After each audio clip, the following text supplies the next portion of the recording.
Hi, hallo! Herzlich willkommen zu meinem Podcast, das Geheimnis wahrer Reitkunst. Heute habe ich einen ganz besonderen Gast bei mir, und zwar Gil Friedman. Gil ist schon seit einigen Jahren mein Mental Coach. Und da Gils Deutsch etwa so gut ist wie mein Hebräisch, wird die folgende Aufnahme auf Englisch sein.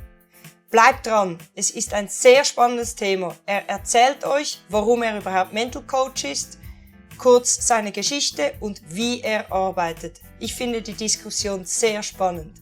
Viel Spaß beim Zuhören! Today, I do have my good friend Gil Friedman with me.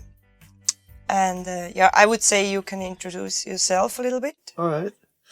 So first of all, thank you for having me here at your podcast. My name is Gil Friedman. I'm a performance mindset coach and an NHA professional. And I'm fortunate to work with you for the last 3.5 years now. Hey, good Something question. like that. Did we start in 2000 or? 2020, I think. So it's already, Yeah, almost our fourth year now, yeah. no, fifth. 20, 21, 22, 23, 24. Fifth. Long time. So we were working together, and I'm on a life mission to explore and share the idea of the mental game behind equestrian sports.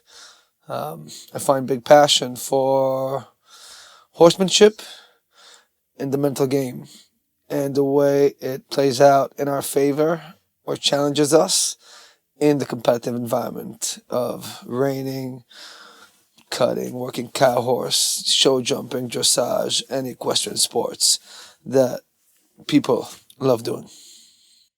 And okay, now you used a big word, I would say. It's a life mission. How come? I don't know. I mean, I think that it's part of my search. I ride horses since I'm a little kid.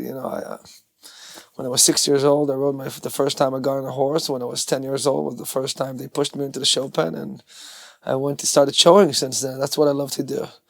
And I was a horse trainer, a professional horse trainer for quite a few years, for many years. And, I'm originally from Israel. I live in Israel, but I worked in the U.S. for quite a few years. Was fortunate to work with some great professionals under their guidance to be their assistant trainer. And, for me, I always understood, I can't say I always understood, but at some point in my career, I understood that there is a huge impact for my mental state, for my success, for my failure, for the enjoyment of the sport, or for the moments I hate riding horses, And I also found that it's not something that is popular. When I was searching for a sports psychologist, to learn from, to work with, to get myself better. So I met some great ones, but no one understood what it means to ride horses. No one understood the relationship. No one understood the lifestyle. Nobody understood what happens behind the scenes. So when I realized that, I understood that I have this passion for, the mental game, the psychology, the psychological aspect of competitive equestrian sports and horsemanship and horses and people. Yeah, I can totally agree. Like, as you're saying, because I used to work with many different mental coaches or even psychologists, and they were also good. But since I work with you, because you ride reining, you understand me when I tell you, okay, I'm going to walk in there, I'm standing in the middle, I'm freaking out. So you can feel it, you know how it is, you know how what we do, what kind of sport. And I think for me, because you don't tell me how I have to train, you don't tell me how I have to warm up or whatever. It's the mental game. It's not like the technical riding process. Yeah. And so for me it's very I maybe that's also okay, it's because we get along very well, but this is why we work already 5 years together. But I think you totally understand me also. Now with the rundowns, you understand my problem, so that helps I me try a to lot. understand the person, and I think that any person, it's a complex situation. You have strength and you have the challenges that you're dealing with, and my goal is not to fix your life or make your life easier. Is to create awareness. And once I can create awareness, to help you create awareness to the complexity you're dealing with, I want your strong parts to motivate you and your weak parts to be overcome, to be improved, to constantly become a better version of yourself, And it makes it a lot more fun and exciting when we have the chance to test it in the competitive environment, at the next horse show. If it's a weekend show or a major event, that's the fun of it, because then we get reality in our face, for the good, for the bad, for the mediocre, and then it's up to us to deal with it, and to bring ourselves to the game, open and present and willing to take risk and to succeed and to fail. That's a secret. You just said like okay, it's you kind of get to know the person, you have to understand the person, that you can work with the person. Is it always easy to connect with the client? I'm saying client, or I don't know how you call them, but like, is it always easy, or what do, or should they bring with them that you can better work with them? Or you don't have to say names, but how is it impossible to work with somebody? That's what interests me. I think that there's two things I find responsible for if I want to become a good mental coach, a good performance mental coach. And I say performance mental coach because my life is based on working with people that are playing the competitive game. So if you're in a question rider that's dealing with the trauma, I mean, I love helping you, I love working with you, but I'm not necessarily finding my passion. I love the fact of the competitive aspect and what it does to us. So in order to like you said, what is the process, or how do you understand the person? I have two responsibilities, obviously, in my opinion, from my perspective. One is to understand the game, and two is to understand the person. And I find myself, first I need to understand the game before I understand the person. Why? Is because the game is affecting everybody. It's affecting you, it's affecting me, it's affecting the person next door. It doesn't only affect the specific individual that is struggling. And if I understand things that I can create clarity around them, I can share with a lot of people, even if I don't know them. Even if I don't understand the person, I can share with him an insight that he can take and improve. Like if Andrea Fapani is teaching a training technique and he shares it to the world, and every person can take it and can use it, and it make them their own. So first, I'm curious to understand the game that I can share with as many people. But then there's understanding the person, and I can't tell you, I look at a person and I understand it. We need to build a relationship. And the relationship is based on constant work together, and willingness to go through a journey. I'm fortunate to work with one of the upcoming trainers in the U.S., Gabriel Borges. And, Gabriel Borges and I are getting very, very close. And, I fly a lot to work with him. And, in our third session, when we started 3 years ago, in the third session, I did my speech that I have, it's very constructed, but at the end of it, we talked a little bit and became a little bit more real. And he told me, Gil, I love sports. And when I look at all the best athletes in the world, they got a team in their corner. But me, I'm a horse trainer. I am 28 years old, or 27 he was, you know. I have a lot of pressure. I want to be the best rider in the world. I want to be the greatest champion. But I'm lonely. And now my mission is to build a team in my corner. And I want you to be in my corner. And he changed something in me there, because I understood that that's a position. You know, I am part of the backstage team, the corner. So I'm fortunate to work with him, and I'm fortunate to work with you, and I see myself in your corner. You know, my goal is to stand in the corner and observe you, and learn you, and be there for you, for the good, for the bad, for the learning. And in basic, we're here for the journey. It's not about this horse show and the next one. It's about showing up every day, to be challenged, to learn, to overcome, to celebrate the success, and to learn from the failures, and to be real.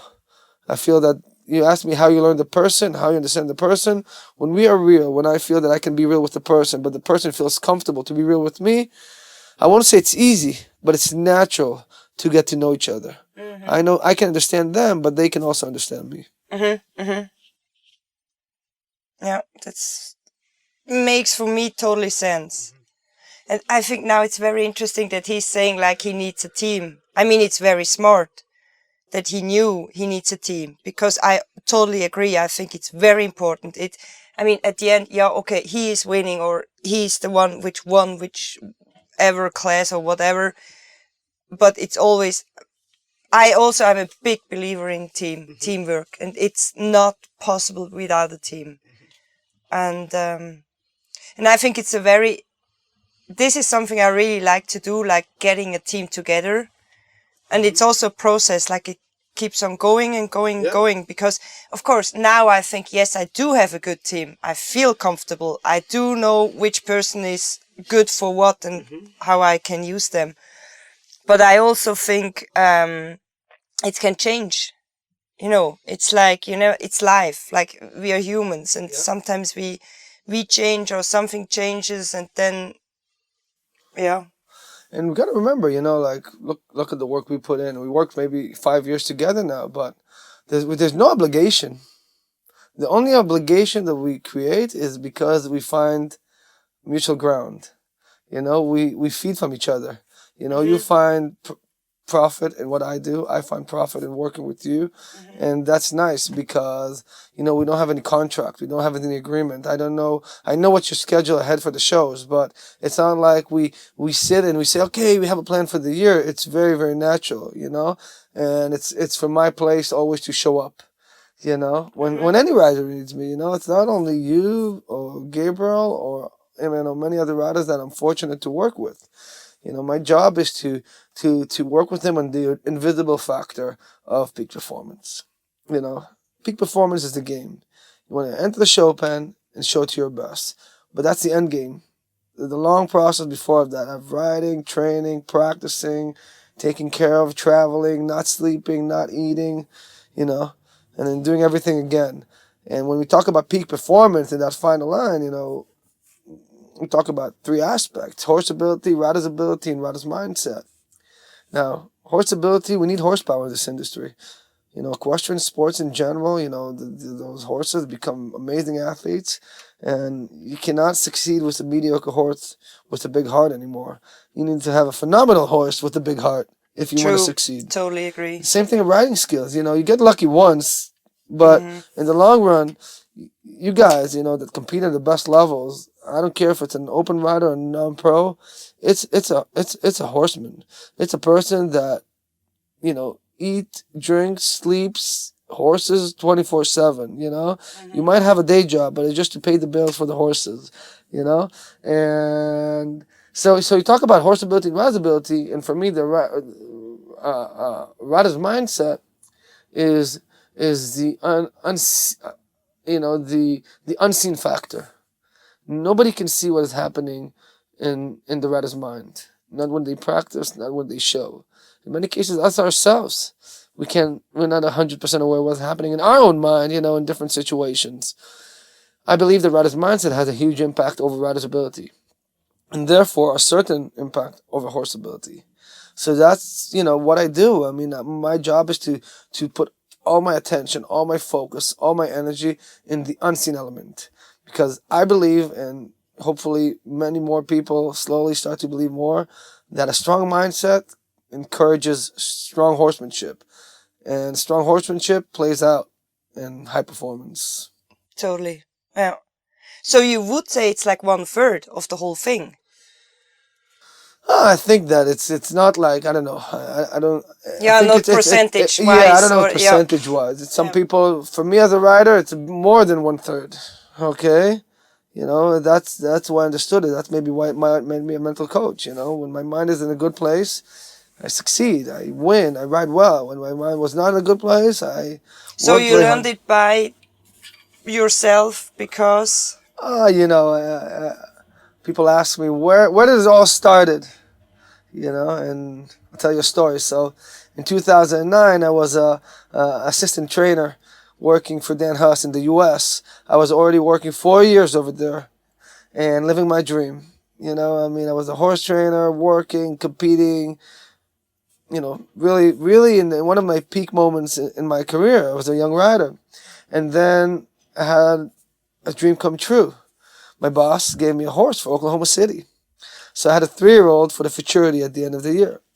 And it was a really nice Hollywood done it horse, sweet gelding. And I showed it a couple of times before the big futurity in Oklahoma City, and I did very well. And there were like, expectations from me. I wanted to succeed. I wanted to make the lower level finals in Oklahoma. My boss thought I could have a good chance, and I was going for it. And I made it all the way to Oklahoma, and I blew my chance. I marked a 2-0 nothing, and I didn't have a bad run, but I did some rider's mistakes that, I wanted to kill myself walking out. And I don't know if I felt good or bad, but I just didn't show good that time. Compared to what I showed You this knew horse. that. You I knew mean, it would have been more in it. I did good before with this specific horse for 2 goes. The horse felt good, It's just didn't work out in the performance. But what was really interesting for me, obviously I was disappointed. I would say even, not I say devastated, but really I took it, it was upsetting for me. But at this same futurity, at this same year, to our team joined a young man. He was my age, and he brought his 3-year-old mare from home. He trained her at home in a nowhere, no place, backyard. And he paid her for the futurity, and he knew Dan, so he joined us, and he was helping us out. And he also showed in the open, and he was a, limited open rider like I was. And he went in the first go, just like me. I marked a 2 or nothing, and he went in there and had cruised around and marked a 2:10. All right. He did a 2:10. He was still in the game. I marked a 2 or nothing. I was out, but we came to the second go round. This time, pressure was off of me because I had no chance to succeed, and I marked a 2:14 or 2:14 and a half. I showed what I could, and he walked into the second go around, cruised again, and marked a 2:10 and a half.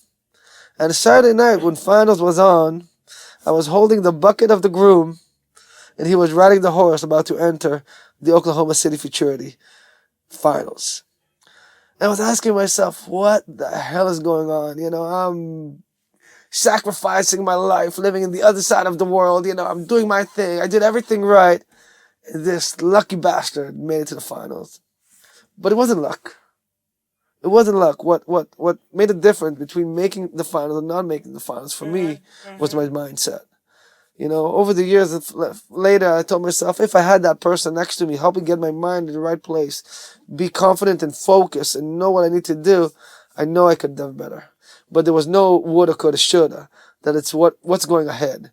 And I remember this situation in my career that followed me also when I became a professional, having my own business, how I started to find myself putting a lot of attention about my mental game and my non-pro's mental game, and everything was raw because just as a perspective of a horse trainer. But that started the journey that I found more and more passion, how to navigate through the mindset of the equestrian rider. Yeah, good story, and I totally can feel with you because I don't know. I mean, on a certain point, you're there and you kind of know, okay, there would have been more in it, but why not? So I think that's like the breaking point. Yeah, I mean, we all experience success and fails in life, you know. I think that the question, if it happens, it always happens to everybody. The question is how we learn from it. But I think it's always also fun. I mean, I think that makes it fun, because when you win, you're happy. When you lose, you know, The challenge, you mean? you're From the whole challenged, thing. Yeah, I mean, I think that's very good. How do you experience? How do you find the mental game as the competitor? You're the center. We always say, you're the goer, you're the competitor, I'm the observer. Yeah. So how is it for you? The fact how I challenge you, and where do I bring you? Because I'm not easy on you a lot of times. I know. But first of all, I think because we know each other now so good and we trust in each other, it's no problem that you can be very true to me. It needs a lot of trust that someone can talk like this to me. It's not that you're really bad or mad at me, but you bring it on the point. And sometimes you really bring it on the point that I mean, so far I think I never cried, but you touch my emotions, you touch the button, I would say, which is good because we have to go there. And sometimes it's, I wouldn't say like hard, but it's okay, it's the truth. You touch the truth. Of course, then something is happening with me. And sometimes I have to say, I think, oh man, Gil, do it better, or, like, what do you expect from me now? And yes, of course, I do know, but right now I can't do it. So sometimes you make me a little mad, but I know I should not get mad. It doesn't help. It's the same like when I train, it's, so maybe that's my temper or whatever. And, but I do know that these situations bring me further. I mean, I have the experience with you when we work and you get really true and you really touch the truth, and we're going to talk through it and get through it. Mostly, I don't know how you see it, but mostly then the big jumps happen, I would say. Absolutely. So totally a positive experience. So that's why I really want to continue. But now it got me to think about something. How come you never cry? The other day you told me, Gil, I cry a lot, it's very easy to make me cry, and I tell myself not to cry. And now you say, it's true. You never cried in those 5 years that we talk. I never saw you cry. Like, I never made you, I mean, you were happy, you were sad, you were upset, but there was never a moment of crying. Did you think about it? Yeah. Well, I think that's a thing. I don't know if it's really because you're a man, but I do know from my character that I still try to be strong. And that's why I kind of don't want to cry. But yeah, I know. I think it's something like this, like it's in me that I think I have to be strong and I should not do it now. Something like this. Yeah, I think so. Yeah. Was there a lot of times you felt like crying when we were talking? Did you hold yourself? So one story I remember, you remember when I wanted to go for the world champion with Flu?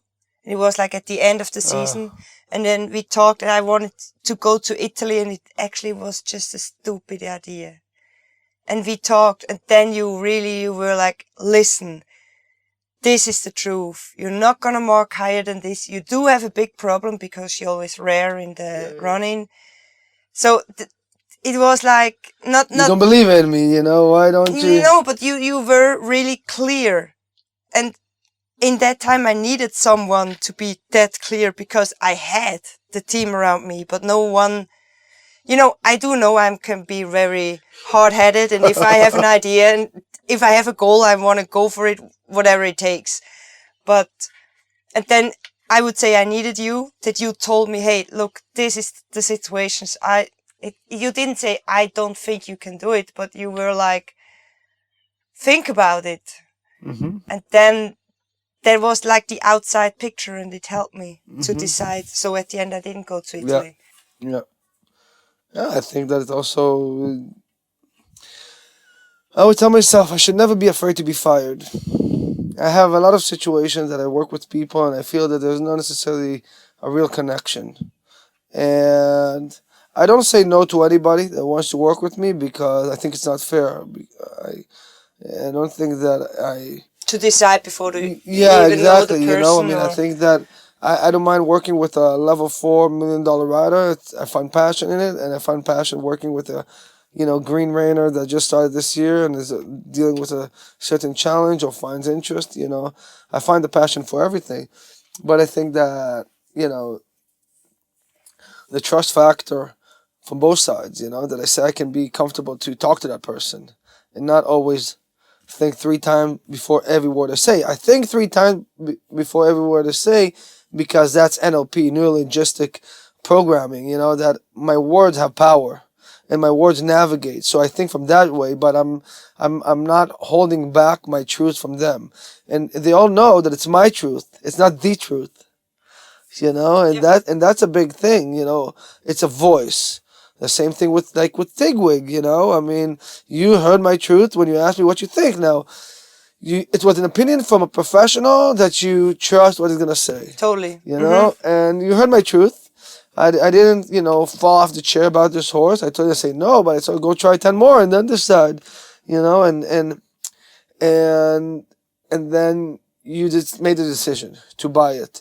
And I remember that in the beginning, you kept it away from me because you thought I will be disappointed or I won't believe. And when you said me you buy it, for me, my brain clicked and say, Gil, you don't make the calls. You have to support the main player. Decisions or... you have to support the main player. You can say the truth, but you don't see the whole picture. You have the picture, the perspective that they share with you, and your job is to help on your part to Adrian. She makes the calls. She makes the decisions. She has to be fully committed. If you challenge her, that's good. That was your job, to challenge her. She had to think about it. And if you said no, you said, Gil, don't go to Italy, and he didn't go. Here I said, same thing. Don't buy this horse right away. Try 10 more, and you went and bought this horse. And I think that you were a little bit surprised from my reaction because you expected... I expected that you would be like... First of all, I thought you would be quiet. And then I thought, or you're not quiet, and then you would say like, we will see, but not as motivated as if I would buy a horse which already marked, I don't know, 225 and yeah. But that was not the reaction, The reaction was, let's go. Yeah. That's our game. Very good. That's a choice. And so far it's proving that you're right. Yeah. And we didn't see the whole picture. I mean, who's wrong, who's right, it doesn't matter. I just know by myself. You're right for yourself. It's your thing. Yeah. And this is how I work. I mean, I do a lot of things. I do know I'm a big thinker, but I also make decisions out of emotions, I would say. What would you say, like, is there like a certain goal you want to reach with a client, a person, or do you think it can continue? It's a good question. I don't know. I mean,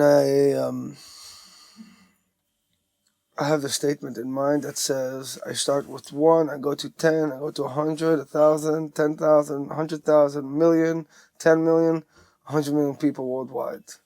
My goal is to... Can you handle 100 million? No, in many ways. I mean, I don't think I can handle 100 million, but in many ways I want to plant the seed of it's not even the mental game. It's not even about just the mental game. It's about well-being and high performance. Yep. And when I say well-being and high performance, it's well-being for the individual, for the human, but also well-being for the horse. I'm part of this industry. And I know that a person that is in a good mindset, in a good place in life, he treats his horses in a certain way. And a person that is in a bad place in life, personally, mentally, he treats their horses differently. And I believe that if I can help people reach well-being, so they will feel good. I mean, they'll be in a good place in life. They'll treat their horses in a certain way, and this reality will encourage them to perform it into high performance and reach their competitive results. So it's a win-win-win reality, and that's my life goal. About the specific individual, I don't know. I kind of let go of the reins and say, I don't know where it's gonna go. There's people like you and a few more individuals that are by far, very close to me.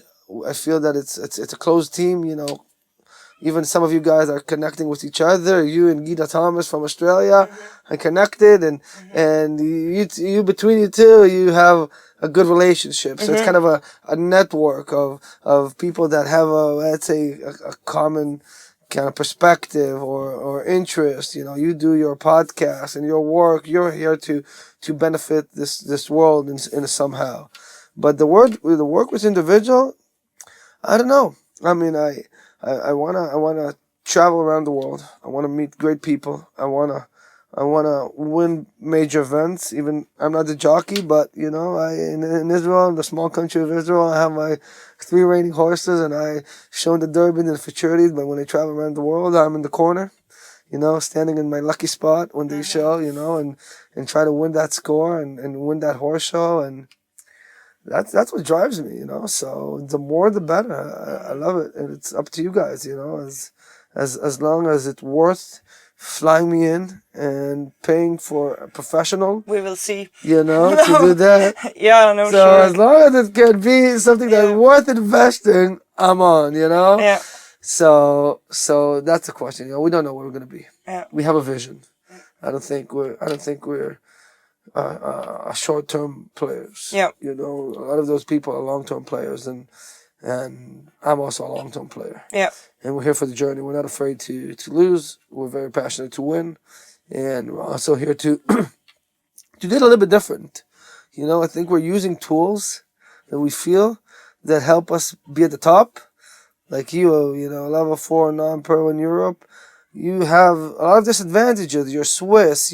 Now with Uli, he's really having some of your horses in training. But over the years, you've been training by yourself. You're riding by yourself. You travel to many horse shows, on your own. It's you have the challenges that you're dealing with, and your way to be that level 4 rider that you are is by thinking outside the box. Totally. And I'm happy to be part of this perspective of outside the box. Yeah, that's why I think we share, like, the big vision. We have pretty much a similar idea, and that's, I think, what connects us. And I like the thing what you said, like you plant a seed, and out of that something is happening. Yeah, each one will make it their own, Each one will do that. I mean, there's a lot of ways that we can get to the people. I do the coaching. I have the online course on the website. There's, a lot of ways that I can share. The webinars, the workshops, the lectures. Or at the end, it's like connecting people, I would say. Connecting people. Yeah. Yeah, I think so. I mean, I think it's a mutual interest that people can play with. I think the world of high-performance sports in general believe in the idea of the psychological aspect of competitive sports, of the athlete. There's a lot of investment in it. And slowly starting in our Western field, the dressage and the show jumping, they're a little ahead of us. They have quite a few mental coaches in Europe, a couple in the US, but the Western field does not have that many. And that's the future. I hope that it's a big part of the future. Yeah. I think that if every open rider or high-level non-pro will have a sports psychologist working with them or a mental coach working with them, it will raise the bar. Very interesting. It will raise the bar in a lot of ways, in the competitive aspect, but also in the the self-containment of the individual, the way you walk this journey. A lot of our work, it's not only just about winning the show. It's about horsemanship. It's about our personal life that plays into this horse world. It's about life, competitive balance. It's a lot just beyond going to that horse show and winning, because horse shows comes and go. It's not. It won't change our life if you're gonna win. Winning as well. I mean, you win, next day. It's history. Yeah, it's history. You gotta prepare for the next show. Exactly. Yeah. So my job here is not to help people win. My job is to create the condition that one of the benefits of it is also winning. But a big benefit of it is well-being. And well-being is not just being happy. Everybody deserves to be happy, but it's not just being happy. Well-being is, I consider it. Okay, I like to ask people, what is well-being for you? So what is well-being for you, Adrian? So for me, I mean, it's like a whole package. Like, I'm aware of who I am, what I do, and the people around me, which I love or which I like to work with, and that power which comes, or that energy which comes out of the people and me, and then I believe in that. So for me, that's well-being, being there. Amazing. And I think that every time I ask the person this question, what is well-being for you, I get an authentic answer. Oh, really? Because there's no, nobody says, Being quotes happy. from the dictionary what it means. Yeah. Well-being for each one of us, it's translated different. Has to be, yeah. And for me, well-being is something very, very, it's a core idea.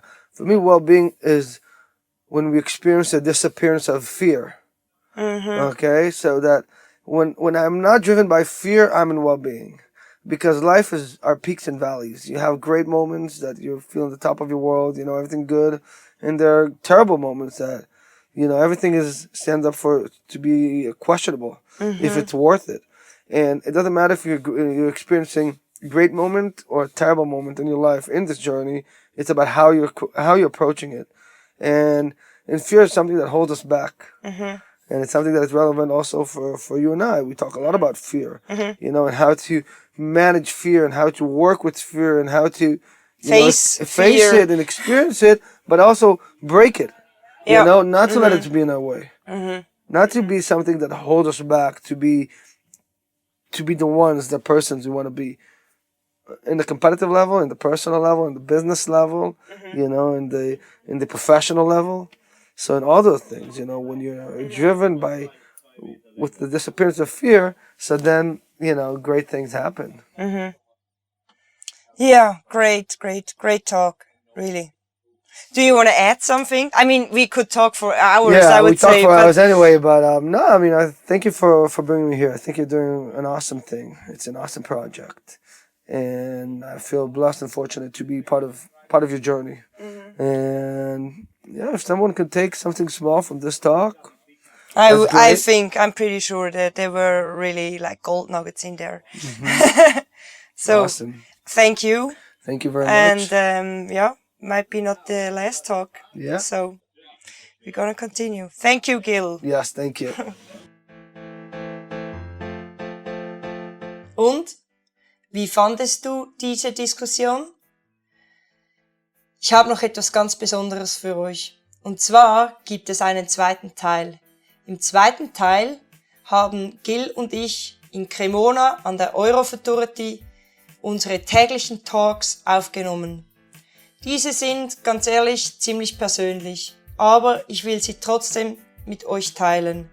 Weil ich denke, es kann euch helfen, um einen besseren Einblick zu haben, wie er arbeitet und was mir hilft und wie ich jeweils weiterkomme. Also, bleibt dabei und schaltet unbedingt wieder ein. In 2 Wochen geht's weiter. Seid gespannt. Bis dann. Tschüss!